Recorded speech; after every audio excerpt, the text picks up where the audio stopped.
Bread pakora তো আমরা অনেকভাবেই খাই, একবার এইভাবে বানিয়ে খেয়ে দেখুন। তো প্রথমে আলু সেদ্ধর পুরটা বানিয়ে নেব। প্রথমে কড়াইয়ে তেল গরম করে একটু নুন দিয়ে দেবো, যাতে লঙ্কাগুলো দিলে ফাটবে না। তার মধ্যে দিয়েছি আদা কুচনো 1 চামচ, আর অল্প লঙ্কা গুঁড়ো, একটু হলুদ আর ধনে গুঁড়ো দিয়ে আলু সেদ্ধটা দিয়ে ভালো করে সব মিশিয়ে নিয়ে তার মধ্যে দিয়েছি ধনেপাতা কুচনো। ধনেপাতা কুচনোটা ভালোভাবে মেশানো হয়ে গেল, ওপর থেকে 1 চা চামচ চাট মশলা দিয়ে ভালো করে নেড়ে চেড়ে নামিয়ে নেবো।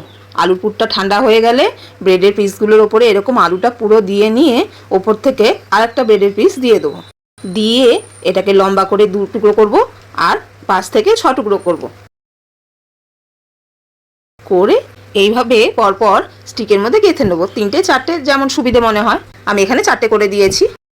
এই দেখুন, এইভাবে সবগুলো আমি রেডি করে নিয়েছি। এরপর একটা ব্যাটার তৈরি করে নেবো। তার জন্য নিয়েছি 3 চামচ বেসন, 3 চামচ কর্নফ্লাওয়ার, 1 চামচ গোলমরিচ গুঁড়ো, স্বাদ মতো নুন দিয়ে শুকনোটা ভালো করে মিশিয়ে নিয়ে তার মধ্যে জল অল্প অল্প করে জল দিয়ে ভালো করে গুলে নেবো।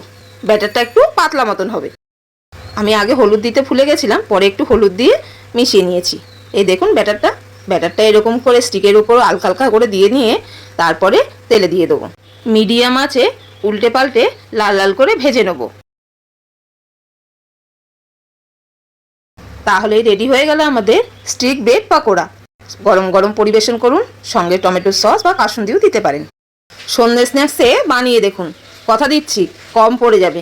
ভিডিওটি ভালো লাগলে আমাদের চ্যানেলটিকে লাইক ও সাবস্ক্রাইব করে দেবেন।